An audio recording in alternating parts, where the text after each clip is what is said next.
Hey guys, just a reminder, if you want to hear all of these wonderful B Plus podcast episodes completely ad-free, make sure you head over to Patreon or Podbean, where we are the featured podcast this week. You can subscribe for as little as $1 a month up to $10 a month, where anything you want to help us with, it really helps out. It's going to help us grow the site. It's going to help us redesign some things, and everything that we get through this and through the advertising as well is all going straight back into the podcast so that we can get Aussie Graps out there for the rest of the world to hear about, for the rest of the world to see, so we can grow this mission of watch global, support local, and build indie wrestling.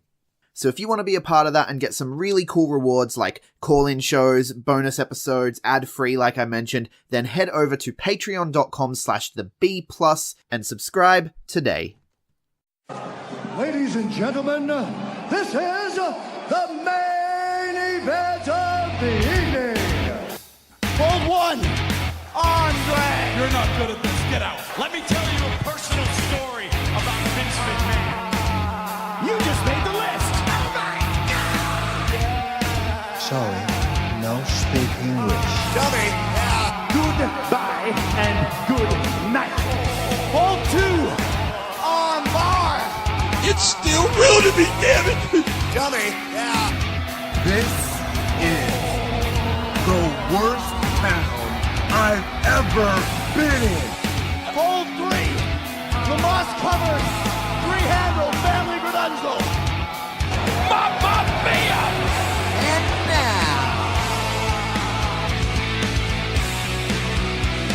Unchained.media presents the B Plus Podcast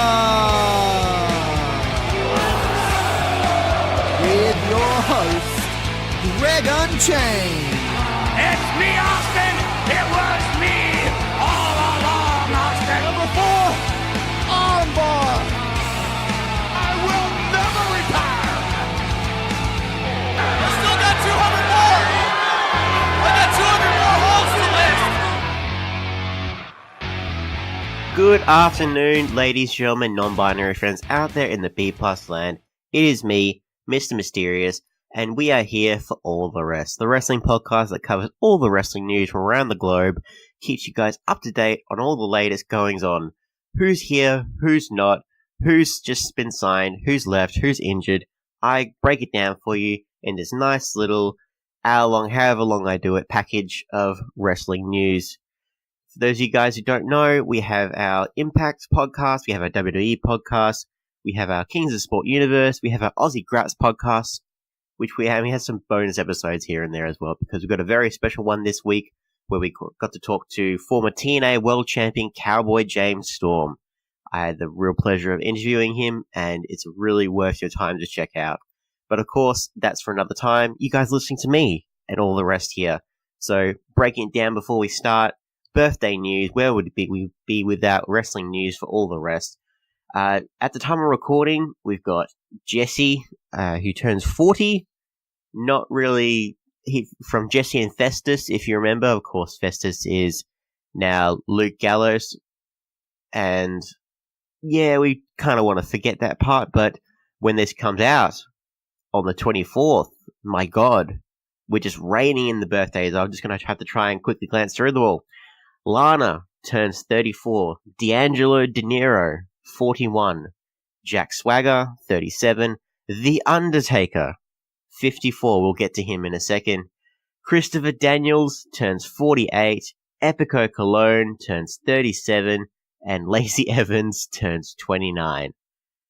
Wow, that's quite a mouthful. I would love to have focused on each one, but we have a very stacked, news-heavy edition of All The Rest, guys. I'm going to try and get through it as best I can. So, without further ado, let's start with, as we always do, Major League Wrestling, episode 49, or as I like to call it, Major League Wrestling, aka screw the rules, let's just DQ everybody, or not, whatever we feel like it, because this episode, I enjoyed this, don't get me wrong. This was a very confusing episode in terms of match structure and trying to make sense of everything. Now, we started as we always do. We opened with our new broadcast team. So we have Rich Bikini and Jim Cornette. Of course, we're still at the tapings from the Intimidation Games segment, so Jim Cornette is there. It's lovely to see him. We opened up with Mance Warner on commentary, old Mance, as we see Hijo de LA Park going up against the Puma King, which was interesting kind of match. It wasn't your standard lucha match, I would say, because out of the blue, they just randomly start using steel chairs. No DQs. Like, apparently it's referee's discretion for this one. No one said it was referee's discretion. Just out of the blue, Hijo just randomly brings out a chair, starts hitting Puma King, and neuters him. I haven't seen this spot before done by many people. Puts 2 chairs between his legs, and then just swings for the fences in the middle. Of course, Puma King got to do the same thing in kind, but just the visual of that, and the whole thing, oh, this is happening. Very bizarre stuff. The commentary team couldn't really do much because there wasn't really a chance to do much play-by-play. And of course, old man's talk like this, he talks very fast, and yeah, like beers and lariats and all that, so didn't really give much in terms of back and forth for them, but this was an okay opening match. I think this was a great opening for Hijo. He hasn't had much chance to really show his mantle as a singles competitor. I think the only real time he got to really show his worth was the last time we saw him facing off alongside his dad, actually, going up against the then tag team champions, the Lucha Brothers. But yeah, what we had was Hijo spat in the face of Mance Warner. There's a bit of a scuffle. Mance just casually hits Hijo with Jim Cornette's tennis racket, which of course he naturally had behind the desk at a wrestling event, because of course you do. And all the distraction allowed Puma King to hit a massive code breaker off the top rope. 1, 2, 3. Puma King's the winner, and he celebrates with Mance Warner with a couple of light beers. How very touching. We have Rich Bikini throwing back to MJF and Richard Holiday, which, can I say, I said it last week and I'll say it again, they are really giving MJF all the time in the world now with this angle, and the fact that he is becoming one of the highest, most noticeable heels, I should say, in the independent scene today, because he is just reveling in how vile he can be. So he's doing this promo, and Richard Holiday, he's telling him just I'll do this with less charisma. Like, oh, you mean like Davey Boy? Yeah, like Davey Boy. And he just stays silent, which Richard Holiday is still green. He still stays silent regardless, but it's just a nice little give Richard Holiday some stuff to do. Otherwise, it's more noticeable that he is the real newcomer in this group, and he looks like he's terrified and out of his depth. Little bit, but we'll see what happens in the next coming weeks, whether he kind of gets used to his new role. We have a little bit of episode of H2TV where they're talking about talk about themselves, obviously, where they're talking about the dynasty, saying what they're going to do, and Brian Pillman Jr. is training in a pool. It's pretty, not too much to go with that one. This is the big one. So we have a tag match with Jacob Fatu and Joseph Samael in action. Now, we had an update on Tom Lawler. We actually got to see him instead between, apparently Dr. Swegler from last week, that was bogus. Logus assures everyone that he is ready to fight and take on the Contra unit.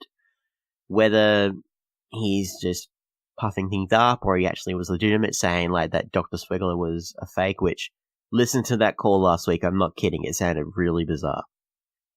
But we had, Jacob Fatu and Joseph Samael in action. Before we can really get into the swing of it, Fatu, this was a big squash match against 2 local competitors, and it got dark fast.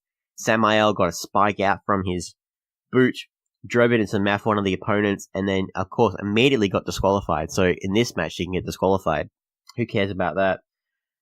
But then it was just a chance for these guys to just show off how crazy they can get. And my god, Jacob Fatu, the Samoan werewolf, I know that from another story that I'm going to talk to you guys about. He does his own BME, best moonsault ever. He did the whole big Samoan drop. Like, big, like, the guy has got the power and the agility. He is a very good asset to Major League Wrestling. And, yeah, they try to get the local competitors with a stretcher, and Jacob Fatu once again hit another moonsault. Who can stop the Contra unit? I don't know. Simon Gotch has lucked out with his two partners because he's got the crazy and he's got the ability in Jacob Fatu. We might run down more names for the 40-man Battle Riot Rumble. So we've added guys like Alexander Hammerstone, Low Key, Davey Boy, Teddy Hart, Pentagon Jr., Minoru Tanaka, Barrington Hughes. There's a whole bunch of names now, so we're about halfway. And of course, it's going to be big surprises because Rumbles, they're always big surprises. Now we have Contra. They have a manifesto they would like to share. Next week, we have Mance Warner going up against LA Park in a death match. Yes, that's why he was on commentary at the start of the episode, and not just because he's got a little bit of thing going with Promociones Dorado. But yeah, anything with LA Park, I have learned with my recaps of MLW is that LA Park is just brilliant. He will give us gold next week, and trust me when I say this, it's going to be amazing. We had the main event, MJF and Richard Holiday versus the Hart Foundation, Davey Boy and Teddy Hart, Brian Pillman at ringside for the MLW Tag Team Championships. Yeah, MJF immediately, he's just like, Stu Hart, he's looking up top, and they're like, oh, who am I kidding? Just hits the ring. Stu Hart, you down there? And just say, I'm sorry you're in hell, man, but listen, you just left your legacy in the hands of an asshole named Teddy Hart. And, he's just really reveling in it. It got so, it's good now, but at the same time, just like, he's so slimy, which is of course what they want us to feel. And I love this main event because this was the Hart Foundation pissed off. Most wrestling stories, like, if they build a really personal feud and then they just have a wrestling match, that's a problem.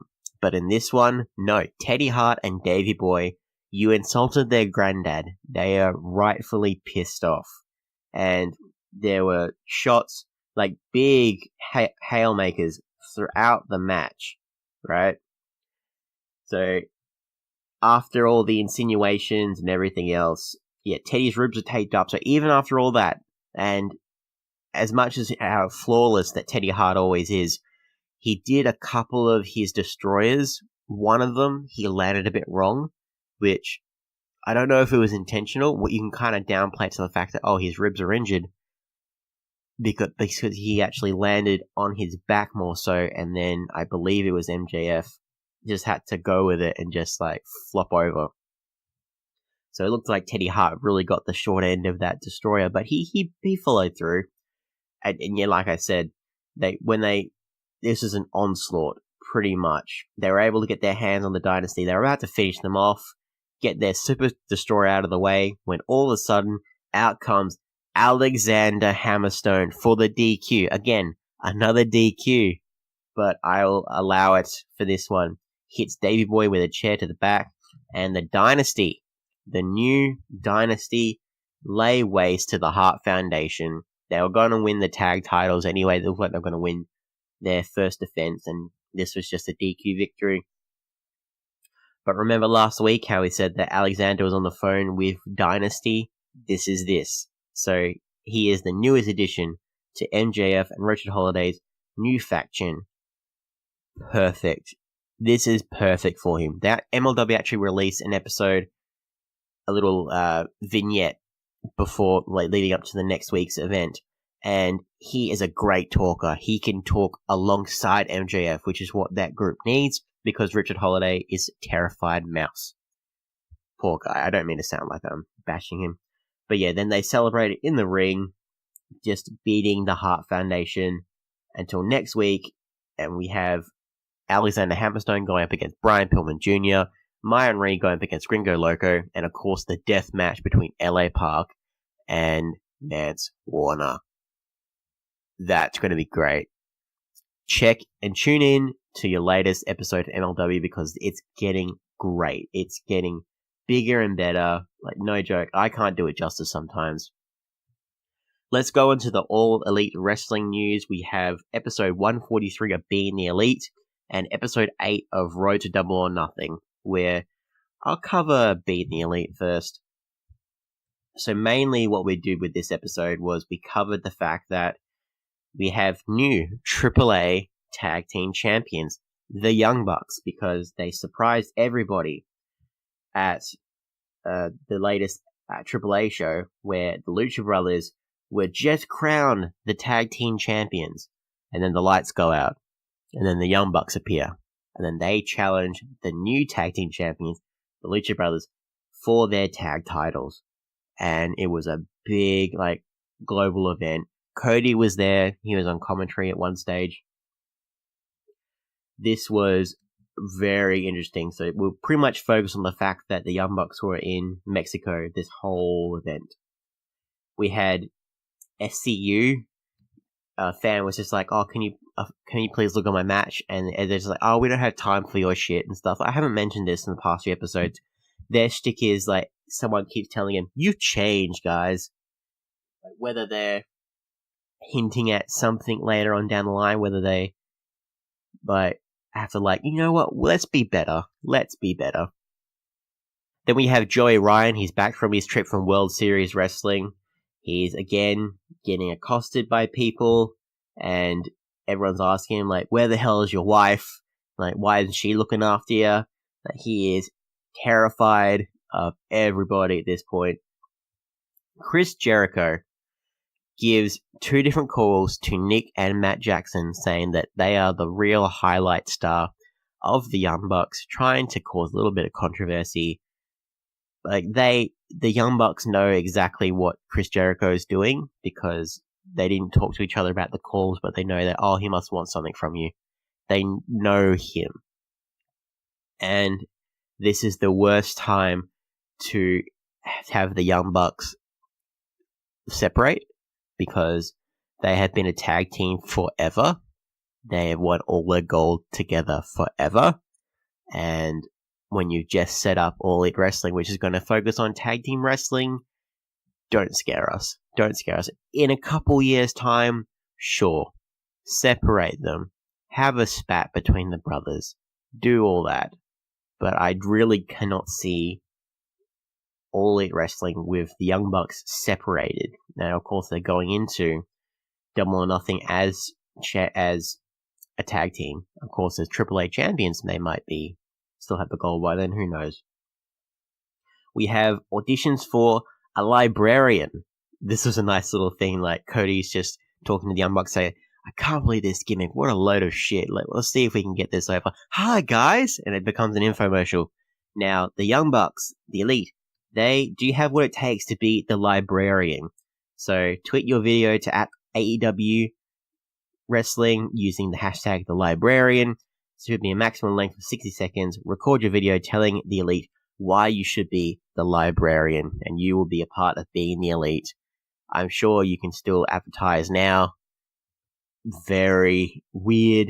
I don't know what they're going for, if they actually really want a librarian, or if it's just a makeshift thing that a fan can do, or they have to fly someone over. I don't know. It'll be very interesting to see. Cody got attacked at the Mexico event, even though he said that he is recovering from his knee. He put a bit of a fight, don't get me wrong. He got to do his signature uppercut and a couple of things before he got speared by Taurus, I believe. I'm blanking on the name today. But then Sammy Guevara comes and sees SCU, and after he leaves, SCU is just like, everyone says he's an asshole. I don't see it. I think he's a really sweet guy. And then Scorpio Sky's like, I think I know why people don't like him. It's because he's not SCU. And then Kazarian's like, yeah, fuck that guy. Oh, dear. Then we have a little bit of an infomercial with Hangman Page, getting ready for the Full Gear Challenge.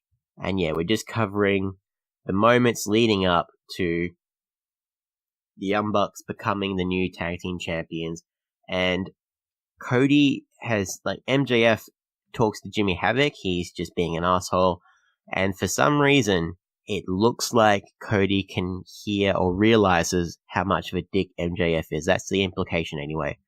So, we'll see what happens there. He looked pissed off. We'll see. Episode 8 of Road to Double or Nothing, we have the newest signing to All Elite Wrestling's women's division, Demon Bunny Alley. Now, this is fun for me because I've been reviewing Impact with Greg for the past few weeks, and the storyline at the moment is because you've got Dark Alley, or Alley Dark, because Greg doesn't like the term Dark Alley, which I get that. But we're going like, okay, where's her real self? Where can we find the Demon Bunny again? Where's she off to? She's off in All Elite headquarters, man. We should have been looking there the whole time. Congratulations to Alley, in all seriousness. She is a great draw for their women's division. There's not many independent women left in the scene at the moment, and if there is, it's a big fight between Impact, WWE, and All Elite. They're just gonna claw at whoever is there. If you're a good women's wrestler, you're gonna be in high demand, and if you're a great women's wrestler, you're gonna be a megastar in no time. A little bit of a surprise, like, tidbit. We have Sandra, who was a WWE seamstress. She was on an appearance of Total Divas, so she's the seamstress for All Elite Wrestling now. That's a little bit of a nice little moment there. Really like that little tidbit. But there's a lot of stuff to unpack. Cody is recovering from his attack, so in Road to Double or Nothing, they actually make it a serious thing that, oh shit, he got attacked. Let's see if he can still make it to Double or Nothing. We don't know. There was no 10 pounds of gold this week, which is unfortunate, or Willie Max episodes, which we haven't seen one of those for about, I'm going to say, a month. It's been a while. But we did get a couple of uploads from the NWA YouTube channel. We had the Briscoes go up against Willie Mack and Jeff Cobb, and Jim Cornette explaining the legacy of the Crockett Cup. So they've got a little bit of... They're still pulling out content. It's not like they're being radio silent, which is always good. But yeah, a little bit disheartening that we can't have a weekly, consistent 10 pounds of gold. I'm curious how well they're going to lean into the fact that the villain maybe, just maybe, might be able to pull off the fact that he can become the NWA World Champion, and maybe even the Ring of Honor World Champion, because he is facing off against not just Jay Lethal, but the real World Champion, Matt Taven, in a ladder match for the G1. Big stuff ahead of the road to G1, I apologize. Before we get into the other big news, guys, signings, returns, injuries, leaving, and all the other wrestling news, let's cut to a quick word from our sponsors. Promotional consideration paid for by the following. Alright guys, just before we get started, I want to take a second to tell you about a game I've been playing on my iPhone. You can get it on iPhone, you can get it on Android, all the tablets and what have you. It is called the Muscle Hustle app. They are good friends of the show, and they were hooking us up with codes to sort of help you guys get ahead if you were to decide to play the game. But unfortunately, in the latest software updates with iTunes and what have you, the codes aren't working. So we're trying to get that fixed. But in the meantime, if you click the link in the show notes and download the Muscle Hustle, it's a fantastic game. It's you collect wrestlers and train your wrestlers up, all with unique individual gear and everything to raise them through the ranks from jobber to superstar to legend. You go around collecting the titles, and you can even play with your friends. So unfortunately, no leg up to offer you, but if you hit the link in the show notes, it will let them know that we sent you, and it'll help us out, it helps them out, and it helps you out because it's a really fun game to play. So check out the Muscle Hustle app on iOS, Android, and all your mobile devices. The link, of course, is in the show notes. Hey everyone, just want to take a second to tell you about one of our new sponsors, OUTBREAK Nutrition. OUTBREAK Nutrition are creating supplements for survival, sharper minds, quicker reflexes, all the energy you need to take your performance to the next level, whether that be on the field, in the gym, on the gaming field. That's right, they have specifically designed gaming supplements as well to help you focus on those late night sessions. They even sell coffee, you guys, at Outbreak Nutrition. You can get coffee pods, you can get coffee beans, you can get supplements for the bedroom as well if you want to enhance your performance there. These are performance enhancing supplements for every aspect of your life, specifically designed by gamers, for gamers, to stay fit and healthy in the gym, to stay sharp and focused on the game, and to dominate in all areas of life. So check out OUTBREAKNutrition.com, and for being a listener of our podcast, they will give you 10% off your order when you enter the code B+. That is BPLUS at checkout. So make sure, if you want to stay on top of your game, if you want to take your performance to the next level, OUTBREAKNutrition.com, enter the code B+ at checkout. And we're back, guys, moving right along with all the latest signings, returns, injuries, who's left, who's staying. I'm going to break it down for you. Big, heavy dose of signings this week. We have MLW star, former Impact X Division champion DJZ is apparently on his way to NXT. This makes a lot of sense because Ricochet is on his way to the main roster, and we need someone else who can try and fill the shoes in terms of athleticism and just amazing, like, flip arsenal, right, that Ricochet does. No one can do a 630 like him. But DJZ, very renowned X Division champion, very renowned, like, cruiserweight wrestler. He'll be a great addition, and it sucks that MLW has lost him. But yeah, he's moving on to bigger and better things. Garza Jr. and Shane Strickland, according to Dave Meltzer anyway, they have been signed to have to appear at the Performance Center in April. We've been alluding to Shane Strickland for a while now. I'll believe it when I see it. But the idea is that because of the whole Lucha Underground kerfuffle, it's why Shane Strickland hasn't been able to just go into go into NXT by now. So they're trying to sort out his contract deal. And then the moment they do, bam, he's in NXT and he's going to kick off a storm. Which, the Lucha Underground deals, man. No Season 5 at the moment. There's still radio silence on there. Garza, of course, is a great draw. He had a bit of a shoulder injury, I think, the last time he tried out for NXT. So he failed the physical, and this time around, he's all healed up. So we'll see if this is legitimate coming at the start of April in a couple weeks' time. There's been a rumor that Sadie Gibbs is also another addition to the All Elite Wrestling women's division. They've really got a big roster planned for everybody. We have the debut of Airwolf planned for Major League Wrestling, so they lost DJZ, but they've gained Airwolf. Now he's a 19-year-old luchador trained by Ken Anderson, or as many of you remember him as Mr. Kennedy. Give me a pause, guys. Kennedy. There we go. I had to do that, guys. So that's all your new signings that are going to be happening hopefully in the next few weeks. Big confirmed renewed signing, AJ Styles. He has finally re-signed with WWE. He just casually said it on his social media. He said, "Oh look, I have a puppy. Oh yeah, I've re-signed with WWE." Now, the big takeaway from that is the puppy is absolutely adorable. Let's seriously check out the puppy. But no, AJ Styles, we don't know how long for that he is re-signed with WWE. It probably might just be for a few years. It might be they might finally come to an agreement with WWE where AJ Styles gets a smaller, like a more of a part-time contract maybe. Who knows? Like, the dude is in his 40s. He's in the prime of his career. He hasn't showed any signs of slowing down yet, but at the same time, he needs to look after himself. And after his big story with Randy Orton coming into WrestleMania, who knows what WWE have in store for him? Of course, they would want him on their Fox editions of SmackDown because he is just that damn good.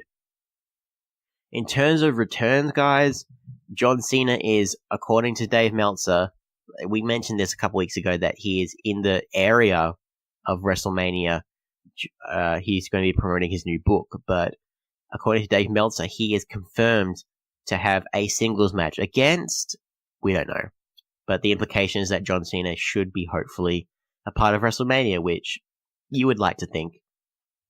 Former WWE champion as well, Bray Wyatt, is doing some more stuff on his socials, saying that he's teasing his in-ring return.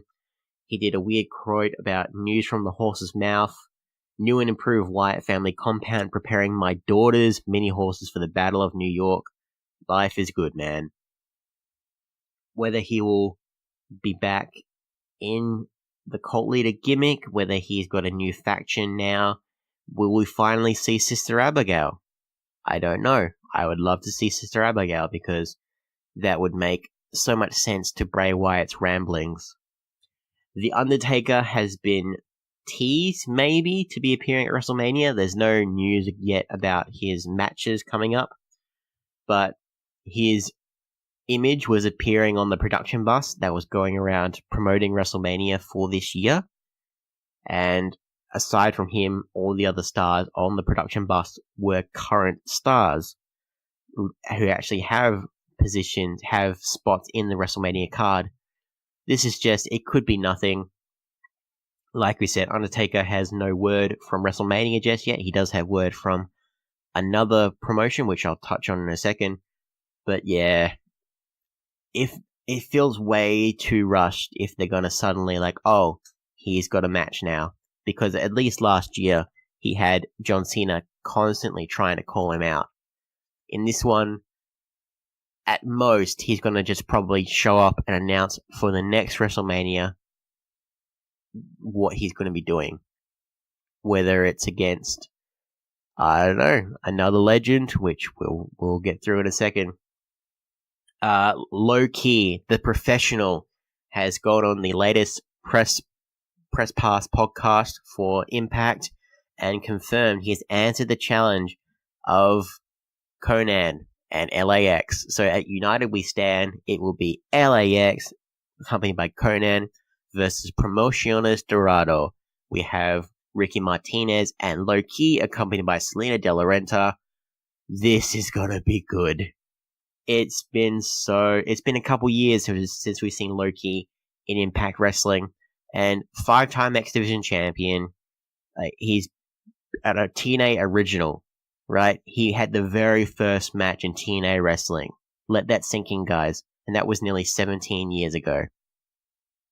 And there's one thing that's always exceeded his grasp. Because not only did he accept the challenge for LAX, he also said, Johnny Impact, watch your back. Please, for the love of God, because we had Alberto El Patron become the champion around about the same time that Low Key did, and they just, well, look what happened to him. They put their faith in the wrong person, and then Low Key left. And then he became the world champion in MLW because they didn't realize they should have just put it on him. And yes, Low Key is an original guy. He's an older wrestler, but you cannot tell. The guy has athleticism like a man half his age. He is that damn good. He is that devoted to his craft. Please, guys, I want him to return to Impact. The heavyweight scene in Impact is very scarce right now. We need the professional back. Please, Low Key. Please. Check out the Press Pass podcast to have a look at that. Now, this is a big return in my eyes. Armando Alejandro Estrada. Big name from the early 2000s. He has returned at a local indie show to manage the nephew of his former client Umaga, who is since not with us anymore, but his nephew, the Samoan werewolf Jacob Fatu.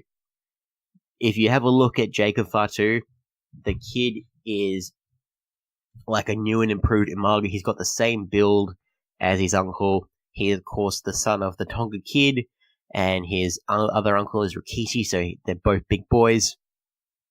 And, of course, part of the Anuahi family, which they are everywhere. They are literally everywhere. We do have a couple injuries, guys. We have Rhea Ripley. She announced on Twitter that she has got a minor leg injury. She did a gym photo on her socials.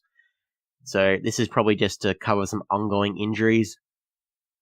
whether I don't think she'll be losing any time from it, thankfully, but it's just a little bit of a note to say that, oh, she's got a little bit of a moon boot accessory for the next however many weeks. I think it's just to deal with some aggravating minor issues.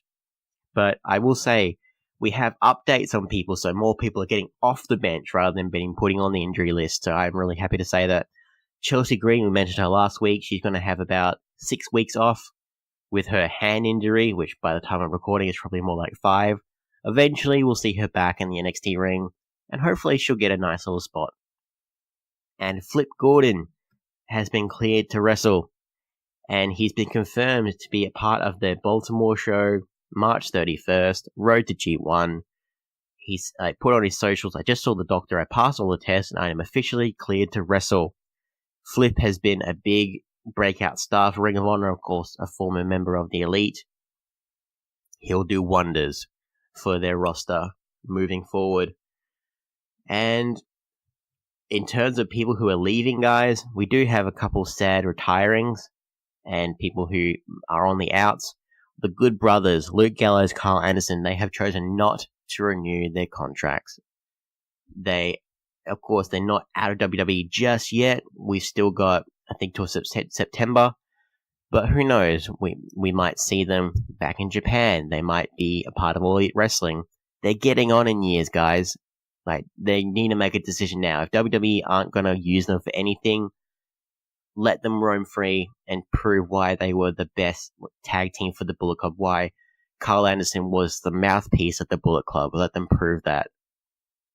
We have Adam Rose announcing his retirement. Of course, he left WWE back in 2016, I believe. And yeah, this is just a sad thing to hear. But of course, it's a heartfelt thing, but also just a big congratulations to Adam Rose for the career that he's had. Another person who has announced his retirement at 79, WWE Hall of Famer Bullet Bob Armstrong officially retired at the age of 79. He had a show where his son, the Road Dogg, was there. His whole family were there to watch his final. It was an independent show. You couldn't, for life of me, get the name of his opponent, but apparently it was a big official retirement, so he kind of did some sporadic things here and there. Never kind of officially said that he was done, but this time he was done with wrestling officially. 79. That's crazy. What a legacy he's left behind.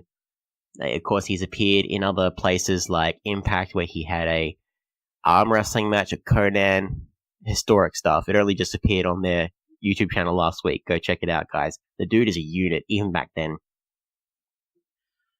Let's get on to all the other wrestling news. It's, again, a lot. I'm going to have to try and get through it as best I can, guys. We have Santino Marella. Remember last week when I said that we should just kind of wait for the news from Santino's quote? Well, the updated quote is that he was mainly referring to mixed martial arts. He's talking about trans competitors in mixed martial arts, not professional wrestling, because, of course, he runs his own wrestling academy. He has trans wrestlers trying to become professional wrestlers, of course, not just trans wrestlers, but people of all shapes, sizes, creeds, everyone over the rainbow. So that was where that quote is from. But surprisingly, some more news has come out from Santino Marella. He's going to be a guest coach for the Performance Center in a couple weeks' time. And this is just the worst timing for Santino Marella to have had all that stuff come out for him, which I don't know if WWE should have kind of held off after that, just like, give it a couple weeks before you head over, after his very stupid timing quote. And yeah, he, like, despite being a great trainer, because he definitely is, he has the Battle Arts Academy, I believe. It's weird timing. And another person who was announced for the Performance Center, apparently, Michelle McCool, the inaugural Divas Champion, the Unified Divas Champion. She appeared, of course, the wife of The Undertaker. Great addition to talk to the young up-and-comers for maybe the women's division, or maybe she's talking to the whole roster there. Let's get on to all the other wrestling news here, guys. We have a confirmed negotiations with All Elite Wrestling. Who am I talking about? Jim Ross. I knew we weren't crazy. Because Jim Ross has been presumed to be in talks with All Elite Wrestling forever. Now his contract with WWE ends at the end of the month, and all he's saying is that his people are looking into things. His people are talking to their people. Nothing has been confirmed yet. But if his contract is up, just take him. Like, All Elite Wrestling, just take Jim Ross. He is 67, 68, but you know what? He is the most recognizable wrestling voice of all time. He will be an asset to any announcing team or backstage, whatever role you want him in. Please, guys, please give us good old JR. We have some other news here. Sorry, Greg, I try not to keep doing that. More news coming out from the All Elite Wrestling camp, where Cody has been on a trademark frenzy. He's been trademarking, of course, his own names, like the American Nightmare. He trademarked his father's name, like the American Dream, and Dusty Rhodes. He actually tried to trademark the term Dusty Rhodes. I don't know whether he was successful in doing so, but not only that, he tried to trademark a lot of stuff that his father created, all the terms from old WCW, like Bash at the Beach. A lot of really big stuff that he's got planned down the line. Like, he's at the moment, he has said on his socials he's like not going to acknowledge this. He just said that he's trying to get all of his father's creations back home, which that's a very valid response. But I don't know if this is more strategic than anything. We'll see how it goes. But let's just point this out. If Cody is successful in trademarking his father's name, Dusty Rhodes, that means that the Dusty Rhodes Classic has to be either renamed or stop altogether. Because WWE NXT, they have their big tag tournament to honor the late great Dusty Rhodes. And if Cody is successful, then, oh boy, they have lost a lot of footing to All Elite Wrestling right there. This has the potential to become like a very big trademark war. Again, there's been a lot of trademarks going back and forth throughout the weeks. I'm inclined to believe Cody right now, but if more news comes out, we'll say that, you know what, Cody is secretly trying to get all the WCW big names, like maybe Bash at the Beach, that might be an All Elite Wrestling pay-per-view coming out once they get their footing. Who knows? I can see it becoming a really interesting ode to WCW, which was, of course, the alternative to WWE at the time. But I don't know. I'm tentatively curious how we're going to go with this, but it has the potential to be really, really interesting. Of course, trademarking doesn't sound like the most interesting thing in the world, but you know what? It has a lot of merit to it. WrestleMania 35 is nearly upon us, guys, and it's expected that it's going to be over 7 hours long. We have 18 matches scheduled for this thing. My God. I've got friends who are actually going to be in attendance at WrestleMania 35. They are screwed. Now, if you think about it, it sounds like a long time, and it is. But 18 matches, 6-7 hours, you're looking at about maybe every match going for about 20 minutes each. Maybe more, maybe less for some people. Of course, you've got the Andre Memorial Battle Royal. I don't know. They might be able to space out. They might be able to figure out what they're going to do. But WrestleMania keeps getting longer and longer and longer. I don't know how we're going to keep up with this stuff. Eventually, it's going to be a big weekend event. Right? It's going to get that big. And there's still matches. We're only 3 weeks out from WrestleMania. And we still haven't got the whole card scheduled. Right? There's no WWE Championship match scheduled, which... what the hell? Give Kofi a chance. Because other announcers like Todd Phillips has actually been interviewed about a potential Occupy SmackDown movement for Kofi Kingston. Of course, the Occupy Raw movement for Daniel Bryan back when he was on the road to be in a part of the WrestleMania picture where he defeated Triple H and then Randy Orton and Batista to become the WWE champion. It was a big, heartfelt moment, and it's Kofi's time, damn it. It's Kofi's time. I can see them definitely doing Occupy SmackDown moment to finally get him in the championship picture because he had a huge gauntlet match that went for about 45 minutes to an hour. It went for a long time. And he got screwed.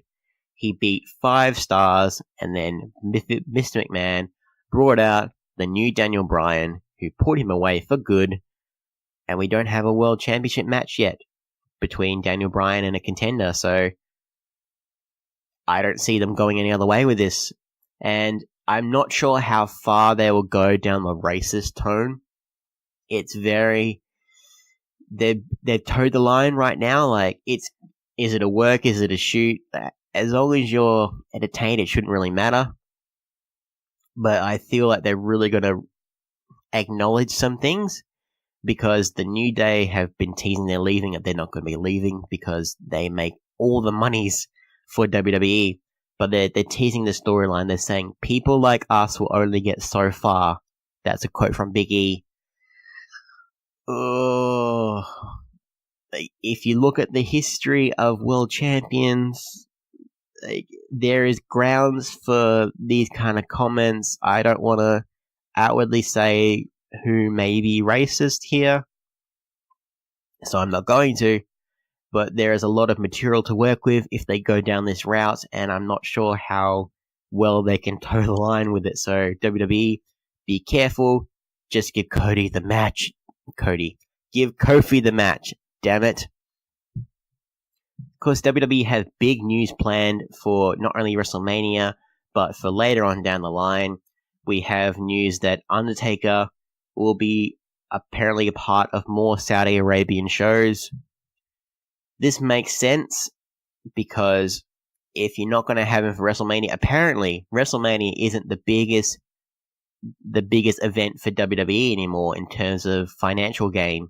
That goes to Saudi Arabia because they have lined WWE's pockets.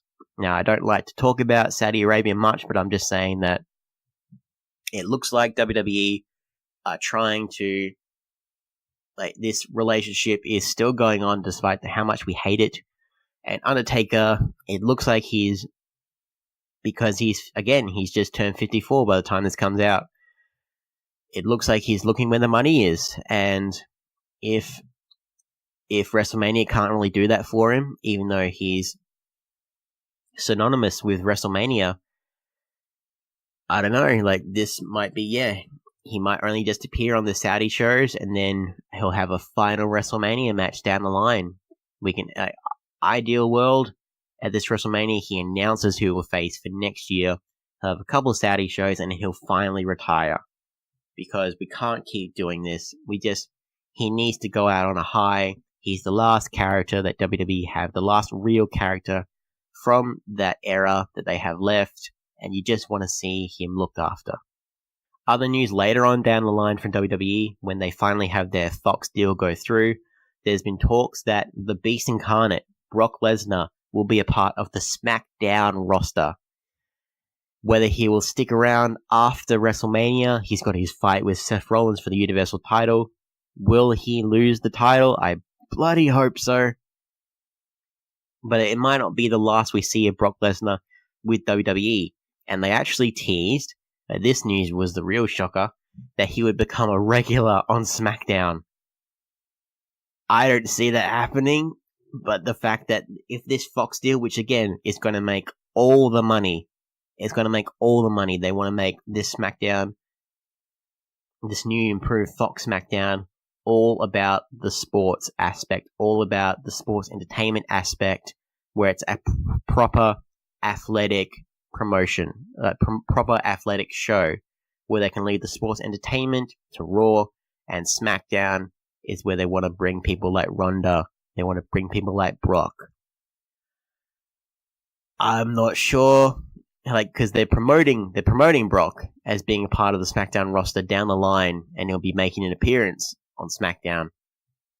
But to really keep those viewers, whether they'd have to forcefully keep him as part of the SmackDown roster, or to be more consistent with his matches, because if I remember right, it costs WWE like $100,000 for an appearance from Brock Lesnar and about $500,000 for a match, or like $300,000 for a match. It's a very big figure sum. It's ridiculous, guys.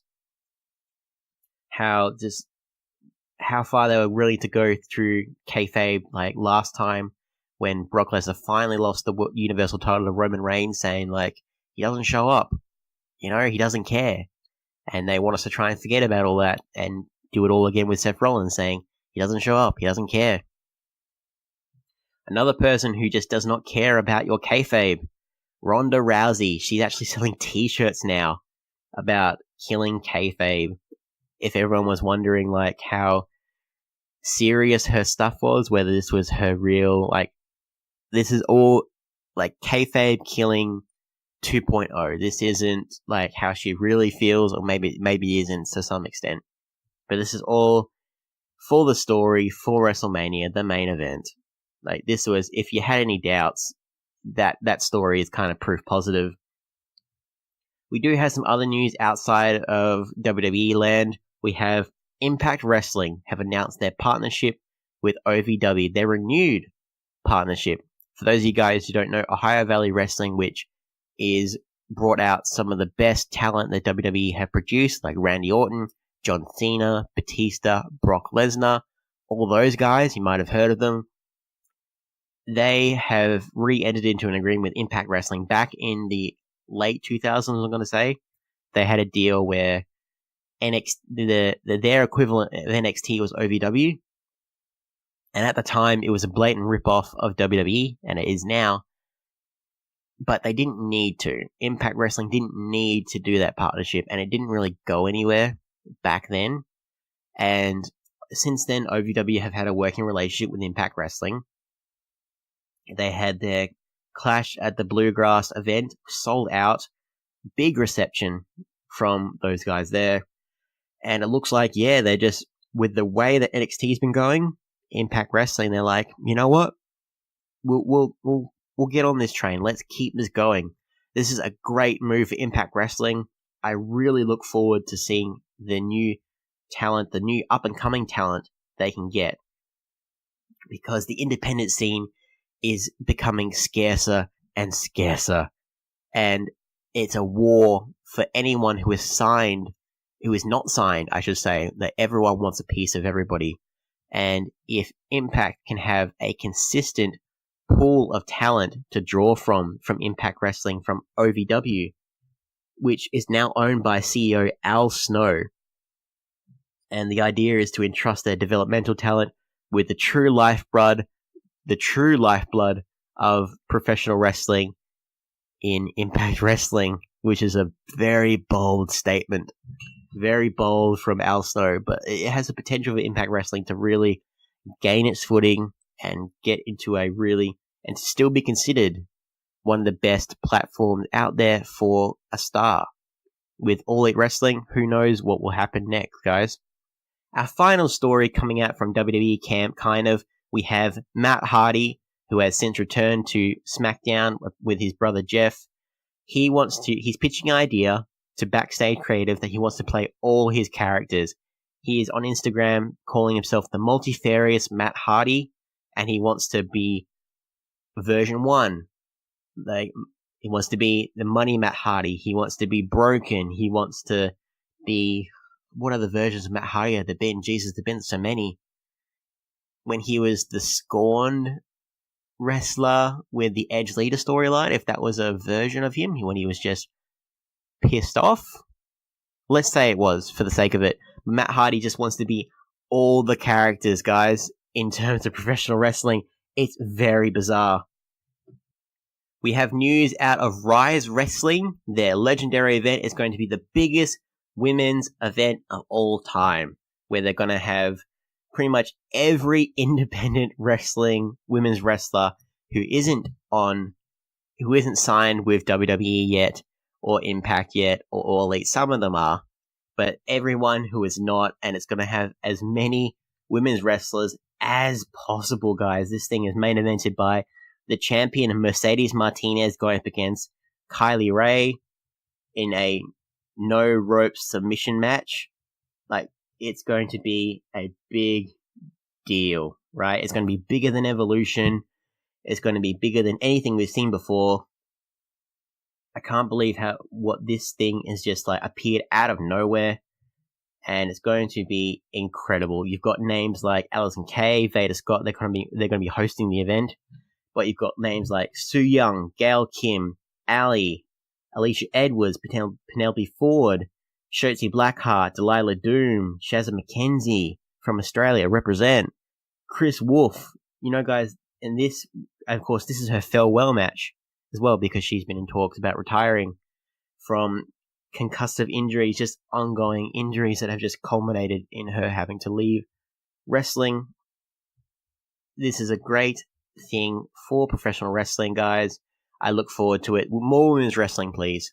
More women's wrestling, because WWE is slowly doing it, and they'll definitely want to make it the main event after the news of Becky Lynch. This just warms my heart. We usually have fluff pieces that are just like random WTF, or just like, why in the world would you do that? And they're designed to make you laugh. But guys, I want to give us a little bit of a heartfelt little thing here, because a fan at a local wrestling show, at a WWE show I should say, they were having a seizure, and Becky Lynch jumped over the barricade to look after her, joined her, waited for the seizure to pass, and helped get help for her. This was just heartwarming, and this was just moments before she was doing all this stuff for fans. This is the PR that WWE need. The man, Becky Lynch. Like, she, as much as she is this big, kick-ass babyface, or this big tweener, like, she is really an in-between land in terms of her character in wrestling. But at the end of the day, she loves the fans, and the fans love her. And this is just a heartwarming story. Becky Lynch helps a fan who was having a seizure. She was there the entire time. Of course, wrestlers would want to do the same thing. I don't know how of them actually could or would have done the same thing, because Becky Lynch owned up to her words. She talks the talk, she walks the walk, because she is the man, and that is where we're going to leave things right now, guys. If you want to find me on the socials, I am at Mr. Mysterious with a 1 instead of an I. Instagram, Twitter, Facebook, YouTube. Hit me up, guys. We'll have a good old chat. If you want to follow our super producer, Greg Unchained, he is at Greg Unchained on Twitter, at the Greg Unchained on Instagram. If you want to follow all of us collectively, we are at the B Plus Wrestling on Twitter, because wrestling wouldn't fit, and the B Plus Wrestling everywhere else, guys. Make sure to check out our Patreon, guys, and donate whatever you can, because we are giving back to you guys in any way possible. No amount is too small. No contribution is too great. We'd really appreciate hearing from you guys, especially about all this weird news of wrestling that's out lately, because it's getting crazier. It's getting crazier. And to help make sense of it, we're going to be right here to help. And anything you can do to give us a hand would be greatly appreciated. Like, share, subscribe, hit that 5-star review. Thank you guys so much for listening. I've been Mr. Mysterious, and I'll see you later. Hold one. Arm drag. You're not doing this. Get out. Let me tell you a personal story about Vince McMahon. You just made the list. Sorry, no speak English. Dummy. Yeah. Goodbye and good night. Hold two. Arm bar. This is the worst town I've ever been in. It's still real to me, damn it. Dummy. Yeah. Hold three. The moss covered. Three handle family